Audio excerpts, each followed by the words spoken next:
Cameraman जरा focus कीजिए। है देखिए भौजी का ढोड़ी है और उसके ऊपर तनका बढ़ जाइए है चोली है। आ ये ढोड़ी चोली देखा के ये भौजी वायरल हो गई है।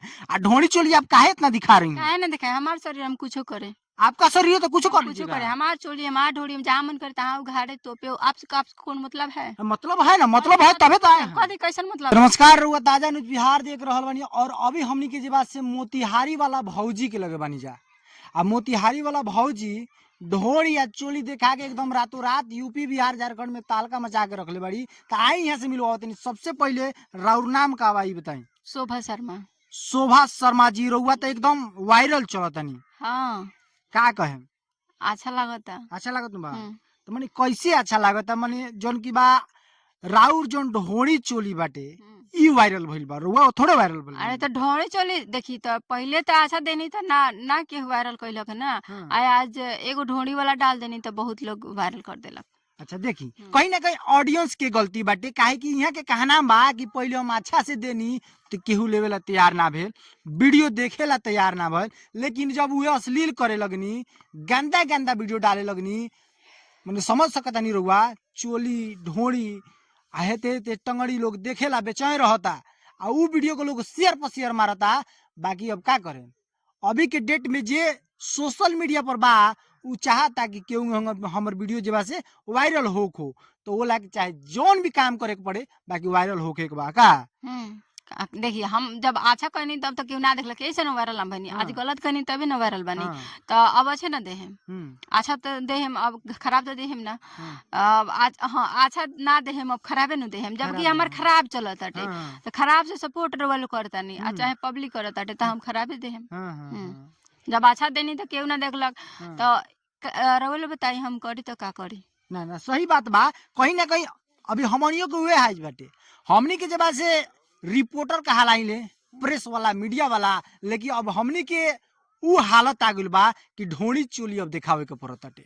आ ढोड़ी चोली वाला भौजी के लगे आवे के पड़ताटे। काहे कि ब्रेकिंग आ न्यूज के देखे वाला नहीं खे, ठीक नु। एक वजह से हमनी के जब से इनका लगे आयल बनी ढोड़ी चोली। आई रहुआ देखी है बेरा ऐसे यहाँ के वीडियो के माध्यम से तो बहुत देखनी, एहू वीडियो के माध्यम से कुछ ढोड़ी चोली रहुआ समझ के दिखावल जाई, बस वीडियो में बनल रहे।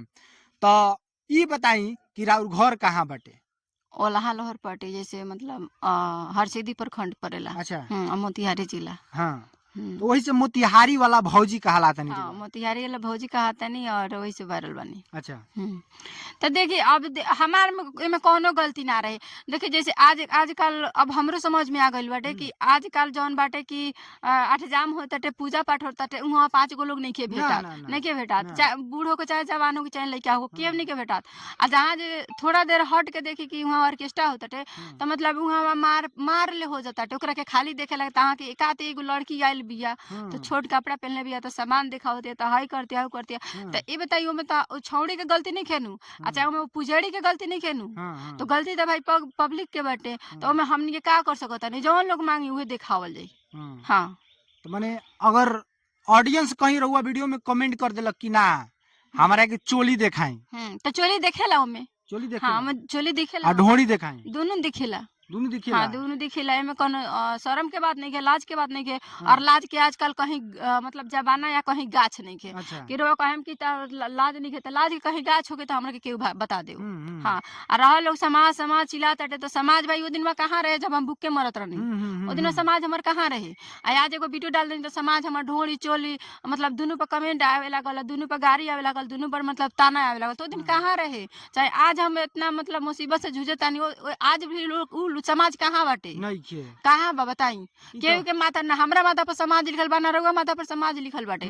तो जब समाज वो दिन में गलत सही करत रही तब सपोर्टे ना कैलक तो गलत करम तो काहे कुछ कही ना कुछ कहे चाहिए। सही बात बा। देखिए हमनियों के जब घर से निकले नहीं जाना तो मैंने नहा धोवा के खाना पीना खाओ के मैंने पूजा पाठ करके सब आदमी निकलेला घर से कि आज कुछ अच्छा हुई। लेकिन आजकल के लोग बा अच्छा देखल नहीं के चाहत, अच्छा चीज नहीं के चाहत। आजकल के लोग बा चाहता कि हमर कितना जल्दी इंटरटेन हो जाओ, कितना जल्दी है मन जेबा से बहल जाओ। आजकल के लोग के मन में ओनली ऑन का रहता निगेटिव। मतलब रउआ समझ सकता नहीं आजकल के लोग का सोचता आ का करे के चाहता। यहाँ के जब वायरल ना रहनी, जब भूखे मरत रहनी, तब केहू देखो ये पूछो ये ना रहे, लेकिन आज वायरल हो गए बानी ढोड़िए चोली दिखा के सही, बाकी वायरल भइल बानी। तो ये बड़ा 10 गो लोग कहता कि बल्कि हई करती है तो हऊ करती है का।